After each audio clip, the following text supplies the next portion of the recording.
لله نحمده ونستعينه ونستغفره ونعوذ بالله من شرور أنفسنا ومن سيئات أعمالنا من يهد الله فلا مضل له ومن يضلل فلا هادي له ونشهد أن لا إله إلا الله وحده لا شريك له ونشهد أن محمدًا عبده ورسوله أرسله بالحق بشيرا ونذيرا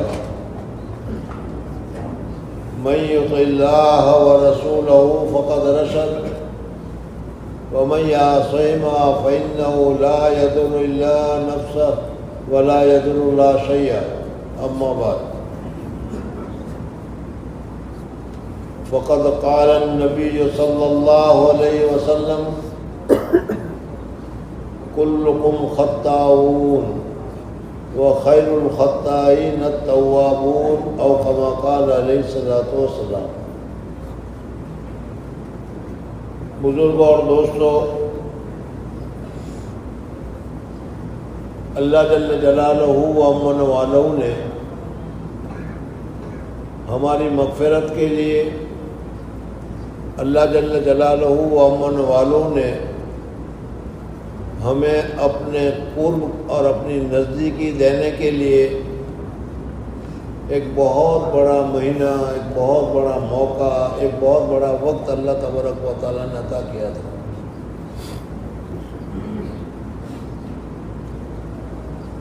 خوش نصیب وہ حضرات کہ جنہوں نے ان ایام کا فائدہ اٹھایا، اللہ تبارک و تعالیٰ سے اپنی مغفرت کروا لی، اللہ تبارک و تعالیٰ کے نزدیک اپنا مقام پیدا کر لیا اور اللہ تبارک و تعالیٰ کی محبت انہوں نے حاصل کر لی۔ اور جو اس میں ناکام ہوئے ان کے متعلق تو ذرا کہنا ہی مشکل ہے۔ آپ نے اس سے پہلے تقریر میں سنا تھا کہ جمعہ ہی کا دن تھا اور حضور اقدس صلی اللہ علیہ وسلم خطبہ دینے کے لیے تشریف لا رہے تھے۔ پہلے قدم پر پاؤں رکھا تو حضور اقدس صلی اللہ علیہ وسلم نے فرمایا آمین، دوسرے پر قدم رکھا تو پھر فرمایا آمین، پھر تیسرے پر قدم رکھا تو پھر فرمایا آمین۔ صحابہ کرام رضوان اللہ تعالیٰ علیہ مجمعین نے حضور اقدس صلی اللہ علیہ وسلم سے پوچھا کہ یا رسول اللہ صلی اللہ علیہ وسلم، آج پہلی مرتبہ تو نہیں ہے کہ آپ خطبہ دے رہے ہو؟ ہم تو سال میں 52 مرتبہ دیکھ رہے ہیں کہ آپ خطبہ دے رہے ہیں اور خطبہ دینے کے لیے منبر پر جاتے ہیں، لیکن ایسا کبھی نہیں کیا جو اس وقت آپ نے کیا کہ ہر سیڑھی پر پاؤں رکھتے ہوئے آمین آمین کہا۔ تو اس پر حضور اکرم صلی اللہ علیہ وسلم نے فرمایا کہ ابھی جبریل علیہ السلام تشریف لائے تھے اور آ کر انہوں نے ایک بددعا کی کہ برباد ہو جائے وہ آدمی کہ جس کے اوپر رمضان کا مہینہ آئے اور وہ اپنی مغفرت نہ کرا سکے۔ اسی لیے میں نے ابھی بتایا کہ بھائی جن لوگوں نے اپنی مغفرت کرا لی ان کے لیے تو بہت مبارکبادی ہے، لیکن جو ابھی بھی نفسانیت میں پڑے رہے، ابھی بھی شیطانیت میں پڑے رہے، ابھی اللہ تبارک و تعالیٰ کی مغفرت کی طرف یا اللہ تبارک و تعالیٰ کی محبت کی طرف متوجہ نہیں ہوئے، ایسے آدمیوں کے لیے تو حضور اکرم صلی اللہ علیہ وسلم کی بددعا کے علاوہ کچھ نہیں۔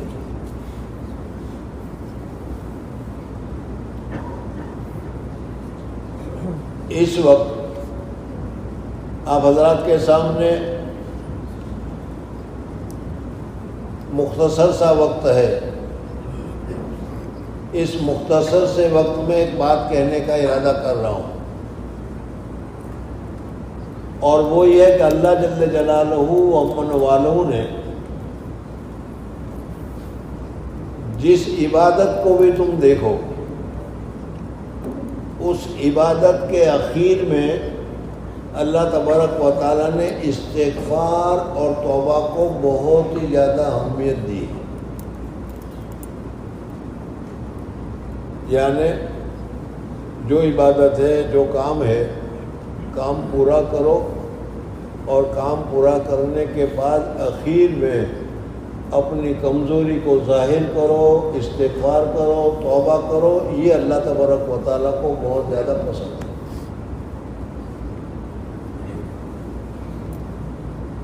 اللہ جل جلالہ و من والہ نے ہمیں رمضان دیا، رمضان کے روزے رکھے، اللہ تعالیٰ نے نماز پڑھنے کا وقت دیا، ہم نے نماز پڑھی، اور نماز پڑھ کر اگر ہم یہ کہیں کہ ہم نے نماز پڑھ لی، ہم نے روزے رکھ لیے، تو گویا کہ اللہ کی عبادت کے اوپر ہم نے ایک قسم کا فخر کیا، ایک قسم کی تعجبی کی، اور ایک قسم کا اپنا حق بتایا کہ ہم نے کر دیا۔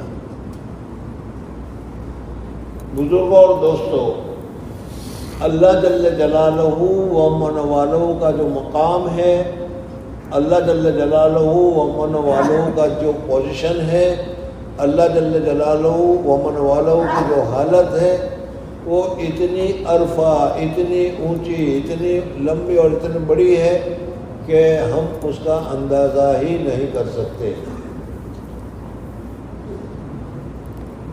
بیٹھنا ہو تو بیٹھو، ورنہ چلے جاؤ یہاں سے۔ تقریر کرتے ہوئے مجھے یہ نہیں چلتا۔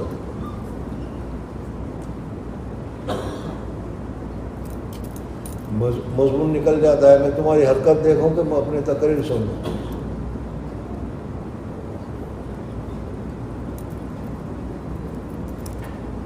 کیا کہہ رہا تھا، خود بھول گیا۔ بزرگوں اور دوستو، ہر چیز کے آداب ہوتے ہیں، لیکن ہم یہ سمجھتے ہیں کہ کوئی حرج کی بات نہیں، مجھے کوئی ضرورت نہیں، یہ بات غلط ہے، اسی سے ہمیں کوئی فائدہ نہیں ہوتا۔ تو ہاں، میں یہ بتا رہا تھا کہ اللہ جل جلالہ و من والوں کا جو مقام، جو پوزیشن ہے، وہ ہم سمجھتے ہی نہیں۔ اللہ بہت بڑے ہیں، بس بڑے ہیں، خلاص۔ لیکن کتنے ہم ہیں، کتنے بڑے ہیں، اس کا تصور ہمارے ذہن میں آتا ہی نہیں۔ روزانہ سنتے ہیں اللہ اکبر، اللہ سب سے بڑے ہیں، ہاں کہتے بھی ہیں، زبان سے کہتے بھی ہیں اللہ اکبر، لیکن کتنے بڑے ہیں اس کا ہمیں احساس نہیں۔ اگر کوئی بڑا آدمی ہو، کوئی بڑی شخصیت ہو، کوئی بڑی ذات ہو، اس بڑی ذات کے لیے اگر کوئی چیز ہم بناتے ہیں، کرتے ہیں، دیتے ہیں، ہدیہ کرتے ہیں، تو اس صورت میں جو ہدیہ ہے وہ ہدیہ بھی اسی کی کیٹیگری کا، اسی کی لیول کا ہونا چاہیے۔ نہیں سمجھ میں آیا؟ اگر پرنس آف یو کے لیے اگر آپ کوئی ہدیہ دینا چاہتے ہیں تو معمولی قلم اگر آپ ہدیہ میں دیں گے تو وہ نہیں چلے گی۔ معمولی سی چیز اگر کیا ہے، 2-4 روپے کی، اگر تم اس کو ہدیہ میں دو گے تو نہیں چلے گی، بلکہ وہ تو اپنی توہین سمجھے گا۔ اس کے لیے تو اسی لیول کا ہدیہ ہونا چاہیے، اور جب اس کی لیول کا ہدیہ نہ ہو تو پھر آدمی کو کیا ہے، پچھتاوا کرنا پڑتا ہے، شرمندگی اٹھانی پڑتی ہے۔ میرے خیال سے سمجھ میں آیا ہوگا۔ اللہ جل جلالہ و من والوں کا مقام اتنا اونچا ہے کہ حضور اقدس صلی اللہ علیہ وسلم سب سے زیادہ عبادت کرنے والے، سب سے زیادہ اللہ تبارک و تعالیٰ کا حق ادا کرنے والے، سب سے زیادہ اللہ تبارک و تعالیٰ کی عبادت کرنے والے، سب سے زیادہ اللہ تبارک و تعالیٰ کو راضی کرنے والے حضور اقدس صلی اللہ علیہ وسلم سے زیادہ کوئی ہو ہی نہیں سکتا۔ لیکن اس کے باوجود حضور اقدس صلی اللہ علیہ وسلم فرماتے ہیں کہ انک لا تحصی ثناء علیک کما اثنیت علی نفسک، یا اللہ تیری جیسی تعریف کرنی چاہیے ویسی تعریف مجھ سے نہیں ہو سکی۔ جب حضور اقدس صلی اللہ علیہ وسلم سے اللہ کا حق ادا نہیں ہو سکتا تو پھر میں اور آپ کون سے؟ لیکن اس کے باوجود ہماری جسارت تو دیکھیے، ہماری ہمت تو دیکھیے کہ حضور اقدس صلی اللہ علیہ وسلم تو فرما رہے ہیں کہ اللہ جیسی عبادت کرنی چاہیے مجھ سے نہیں ہوئی، اور ہم کہتے ہیں کہ ہم نے نماز پڑھی اور نماز پڑھ کر ہم نے حق ادا کر دیا۔ بزرگوں اور دوستو، اس وجہ سے ہر عبادت کے اخیر میں اللہ جل جلالہ و امن والوں نے استغفار رکھا ہے۔ استغفار بھی اسی وجہ سے، ہماری وجہ سے، کہ تم میرا حق ادا کر نہیں سکتے، تم سے جتنا ہو جیسا ہو تم کرو، اور اس کے ساتھ ساتھ توبہ بھی کرو، استغفار بھی کرو کہ جیسی نماز پڑھنی چاہیے تھی ویسی نہیں پڑھی گئی، جیسی تلاوت کرنی چاہیے تھی ویسی نہیں کی گئی، جیسے اللہ تبارک و تعالیٰ کو راضی کرنا چاہیے تھا ویسا نہیں کیا گیا۔ یا اللہ ایسی عبادت تو کیا ہے، تمہاری توہین ہے، لیکن ہم سے تو اتنا ہی ہو سکا، ہم ضعیف ہے، کمزور ہے، اس وجہ سے ہم سے تو اتنا ہی ہو سکا، ہم نے اتنا کیا ہے، باقی ہمیں مغفرت فرما دیجیے، ہمارے گناہ کو معاف فرما دیجیے۔ بزرگوں اور دوستو، اللہ جل جلالہ اور قرآن پاک میں بھی اللہ تبارک و تعالیٰ نے حضور اقدس صلی اللہ علیہ وسلم کو یہ طریقہ فرمایا، اذا جاء نصر اللہ والفتح ورأيت الناس يدخلون في دين الله فسبح بحمد ربك واستغفره۔ اب اللہ تبارک و تعالیٰ کی تسبیح پڑھو اور اللہ تبارک و تعالیٰ سے استغفار کرو۔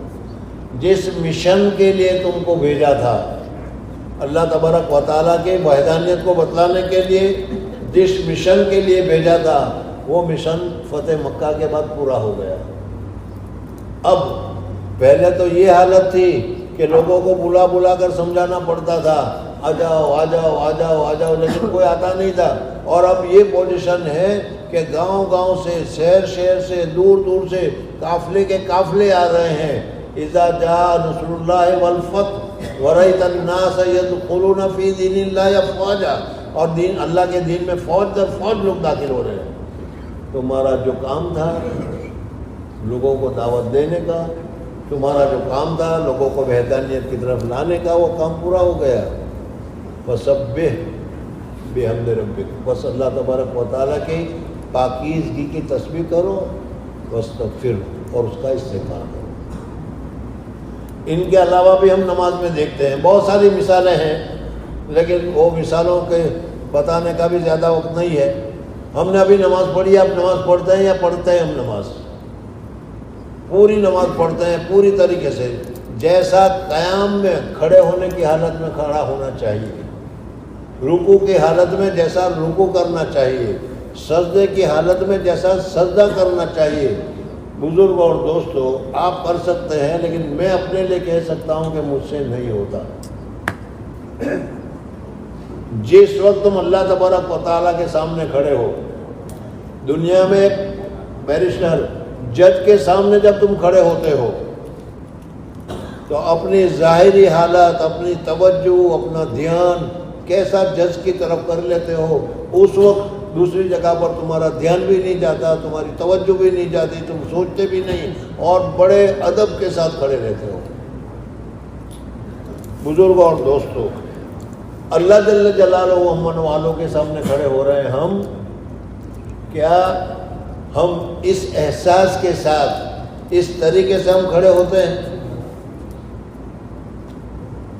بلکہ اسی مثال میں اگر کہیں جج کے سامنے کھڑے ہو گئے اور کھڑے ہونے کے بعد جج کے سامنے کھڑے ہو رہے ہیں اور یوں دیکھ رہے ہیں، یوں دیکھ رہے ہیں، یوں دیکھ رہے ہیں، یوں دیکھ رہے ہیں، یہ دیکھ رہے ہیں، ایک اس کو ادھر اشارہ کر رہا ہے، وہ اس کو ادھر اشارہ کر رہا ہے، تو کیا کرے گا؟ جج تھپڑ مارے گا، کہے گا نکالو اس پاگل کو، یہ کہاں سے آ گیا ہے یہاں پر؟ تو ہماری نماز تو ایسی ہے۔ بزرگوں کے واقعات ہیں، صحابہ کے واقعات ہیں کہ آ کر تیر لگتا تھا، آ کر تیر لگتا تھا، لیکن اس کی پرواہ نہیں کرتے تھے۔ ایک مرتبہ قافلے میں حضور صلی اللہ علیہ وسلم تشریف لا رہے تھے، رات کو دیر تک چلے، 2-3 بجے تک چلے، پھر رات کو آرام کیا، اس کو تعریش کہتے ہیں عربی میں، رات کو آخر حصے میں آرام کرنا۔ حضور صلی اللہ علیہ وسلم نے رات کے آخری حصے میں صحابہ سے کہا آرام کرنا ہے، ظاہر بات ہے کہ تھکان ہے، ہاں آرام کریں گے۔ ایک کافر میں کہ ایک آدمی جو جنگ ہوئی تھی وہیں سے ان کے پیچھے پڑا تھا کہ اس کے آدمی کو انہوں نے مارا تھا، اور اس زمانے میں یہ تھا کہ تمہارے آدمی کو مارا ہو، جب تک تم اس کو نہ مارا وہاں تک اس کی خون کو سکون نہیں ہوتا، اس کے کیا ہے اطمینان نہیں ہوتا. یہ اس کو مارنے کے لیے چلا تھا کہ جس نے اس کو مارا ہے میں بھی کسی ایک مسلمان کو ماروں گا تاکہ اس کو اطمینان ہو جائے. حضور اکرم صلی اللہ علیہ وسلم نے کہا بھائی نگرانی کون کرے گا؟ 2 آدمی نے کہہ دیا کہ ہم نگرانی کریں گے. 2 آدمی نے وعدہ کر لیا. حضور صلی اللہ علیہ وسلم نے سب کو کہا کہ اچھی بات ہے بھائی، تھکان لگی ہے، تھک کر آئے ہو، جہاد کر کے آئے ہو، اس وجہ سے سو جاؤ، آرام کرو. یہ 2 آدمی نگرانی کر رہے ہیں. دیکھیں اب یہ 2 آدمی وہ تو صحابی تھے، ہمارے جیسے ہوتے نعوذ باللہ من ذالک. 2 آدمی ہمارے 2 ساتھی، کبھی ہم کسی آدمی کسی سفر میں کسی 2 آدمی کو مقرر کرتے ہیں کہ بھائی آج ذرا سامان وغیرہ تم دیکھنا، تو وہ کیا کرے گا؟ وہ اپنا موبائل نکال کر اس میں واٹس ایپ کے اوپر لگ جائے گا، وہ یا دوسرے کسی کام میں لگ جائے گا وہ. لیکن یہ تو صحابی تھے، انہوں نے کہا کہ تو بھی تھکا ہوا ہے میں بھی تھکا ہوا ہوں. 2 تھے وہ، تو بھی تھکا ہوا ہے میں بھی تھکا ہوا ہوں. ایسا کر کہ جو 4 گھنٹے کی ڈیوٹی ہے ابھی ہماری، 2 گھنٹے تو آرام کر لے، میں ذرا بیدار رہتا ہوں اور میں 2 گھنٹے دیکھتا رہوں گا، اور پھر 2 گھنٹے کے بعد میں تجھے اٹھا دوں گا تو تو دیکھتے رہنا، میں آرام کر لوں گا تاکہ ہمیں بھی کچھ آرام کا موقع مل جائے. دونوں راضی ہو گئے. دونوں کا دیکھو یاد رکھنا حضور صلی اللہ علیہ وسلم نے نگہبانی سونپی ہے، کہیں گڑبڑ نہیں ہو جائے گا، بالکل فکر مت کرو، تم سو جاؤ، میں 2 گھنٹے برابر دیکھوں گا. وہ قریب میں وہ سو گیا. تھکان لگی ہوئی تھی، تھکے ہوئے تھے، یہاں تو بغیر تھکان کے بھی نیند آ رہی ہے، وہ تو تھکے ہوئے تھے. اب اس نے یہ سوچا کہ 2 گھنٹے تک کروں گا کیا، میں ادھر ادھر دیکھنا ہے، یہ وہی ہے نا، کرنا تو کچھ ہے نہیں. چلو اس کی جگہ پر میں 2 رکعت نماز ہی پڑھ لوں. اور اس نے 2 رکعت نماز شروع کر دی. جو دیکھنے کے لیے جو آدمی آیا تھا کافر، وہ دور سے دیکھ رہا ہے، اندھیرا تھا، لائٹ تو تھی نہیں، اندھیرے میں کوئی کیا درخت کے تنے کی طرح نظر آ رہا ہے. تو اس نے یہ سمجھا کہ پتہ نہیں، یہ کھڑا ہو گیا نماز کے لیے، تو درخت کی تنا نظر آیا تو اس نے وہاں سے تیر مارا کہ دیکھو یہ درخت تو ہوگا تو ویسا ہی رہے گا، اور اگر انسان ہوگا تو ظاہر بات ہے کہ تیر لگنے کے بعد کوئی انسان ایسا تو کرے گا، نیچے کو جھکے گا، یہ کرے گا، کچھ کرے گا. اس نے تیر مارا وہاں سے، وہ تیر آ کر اس کو لگا، اور یہ سورہ کہف پڑھ رہا تھا نماز میں. یہ کہتے ہیں، روایت میں آتا ہے، وہ خود کہتے ہیں کہ مجھے تیر لگا، لیکن قرآن پاک پڑھنے میں ایسا محو تھا، مجھے اتنی لذت آ رہی تھی، اتنی مزہ آ رہی تھی کہ لگنے دے تیر، میں قرآن پاک کی تعلیم نہیں چھوڑنے کا. اب وہ تو خون نکلا، تیر لگے گا تو خون نکلے گا. وہ پڑوس میں سویا ہوا تھا، اس کو بھی لگا. اتنے میں پھر ایک دوسرا تیر لگا، اور دوسرا تیر پھر لگا. تو اب ان کو فکر ہوئی کہ کہیں دشمن نے حملہ کر لیا تو ہم کیا جواب دیں گے حضور صلی اللہ علیہ وسلم کو. انہوں نے نماز توڑی اور دوسرے اٹھایا، اس دوسرے کو بھی خون لگا، نیچے گر رہا تھا وہ، اور وہ بھی اٹھ گیا. تو بزرگوں اور دوستوں، یہ ہے صحابہ کی نماز.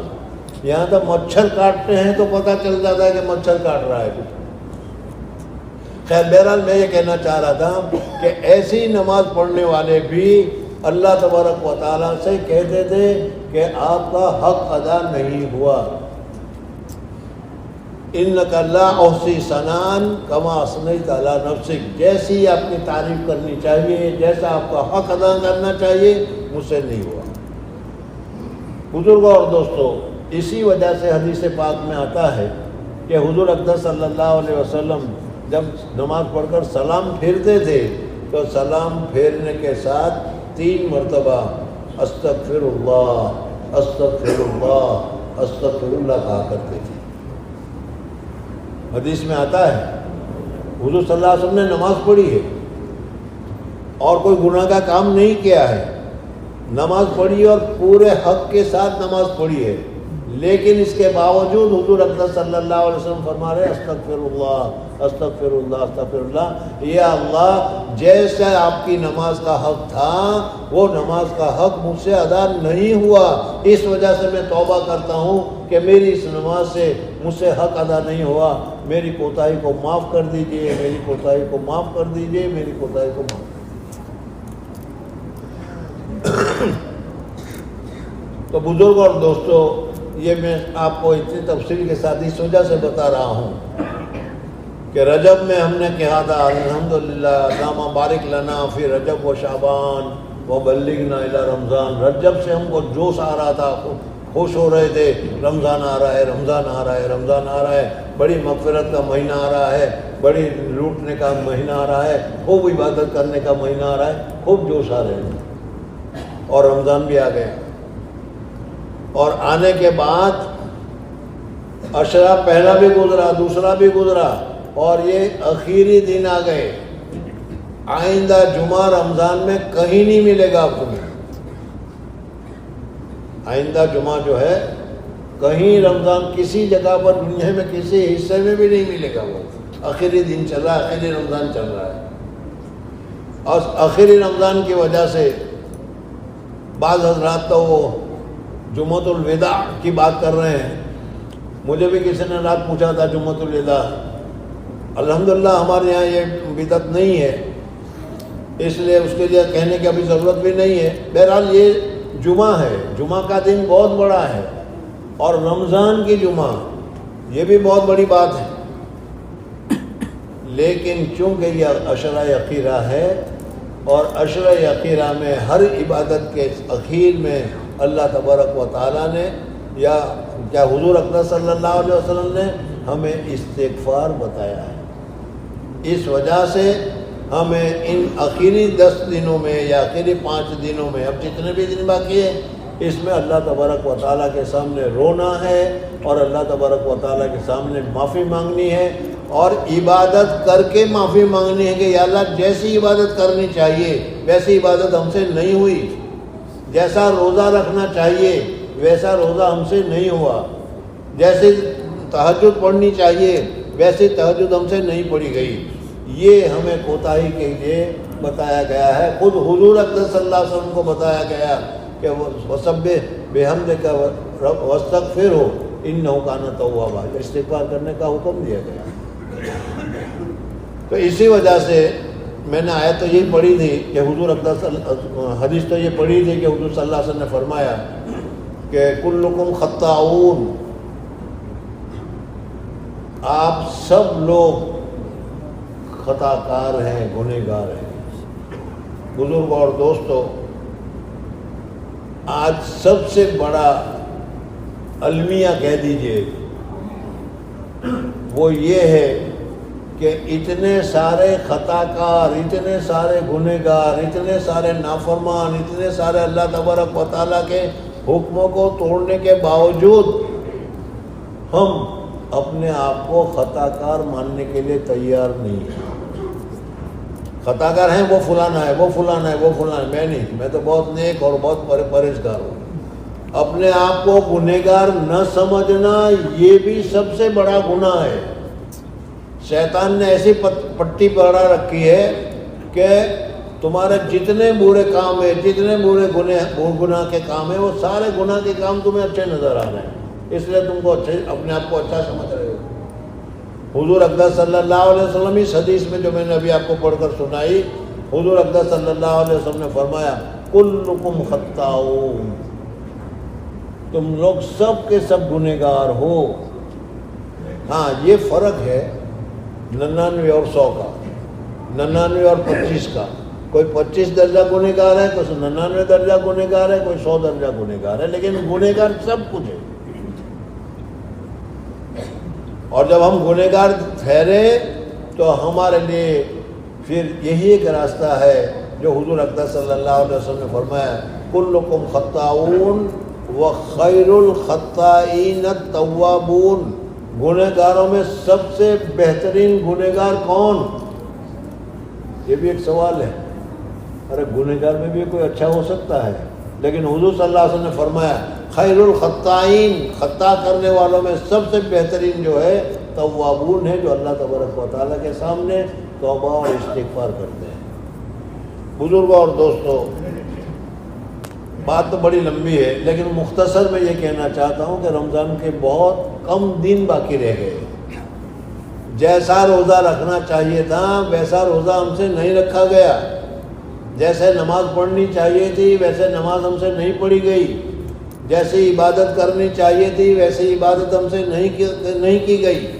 اور اس کا علاج یہی ہے کہ اب جتنے بھی دن باقی ہے ان باقی دنوں میں ہم خوب اللہ تبارک و تعالیٰ کے سامنے اپنے گناہوں کو یاد کر کے، اپنے گناہوں کو سوچ کر اللہ تبارک و تعالیٰ سے پناہ چاہیں، گناہوں کی معافی مانگے کہ اللہ بڑا مبارک برکت والا مہینہ عطا فرمایا تھا۔ تعلیم میں آپ حضرات نے سنا کہ روزانہ ملینوں آدمیوں کو اللہ جل جلالہ مغفرت فرماتے ہیں۔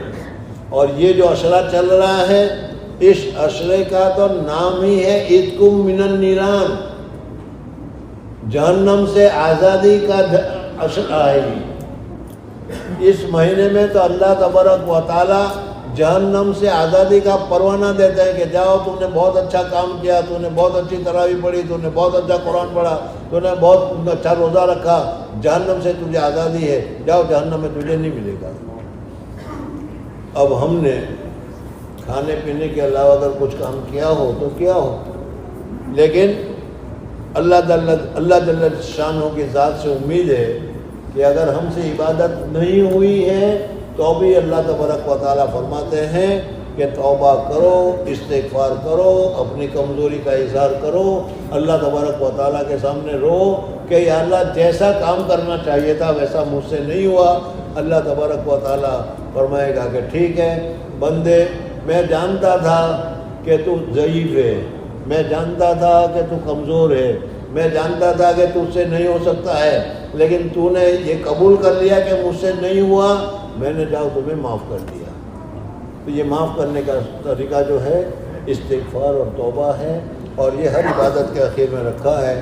اس وجہ سے آپ حضرات سے بھی میں یہی درخواست کر رہا ہوں کہ اتنے 4 5 6 دن جتنے بھی باقی ہیں ان باقی دنوں میں اللہ تبارک و تعالیٰ سے عبادت نہ ہو سکنے کا، ہاں اگر یہ کہا کہ ہم نے بہت روزے رکھ لیے، ایسے روزے رکھے کہ ایسے کسی نے نہیں رکھے تو دوسری بات ہے۔ ہم نے بہت نماز پڑھی، بہت تہجد پڑھی، ایسی تہجد پڑھی کہ کسی نے نہیں پڑھی تو دوسری بات ہے۔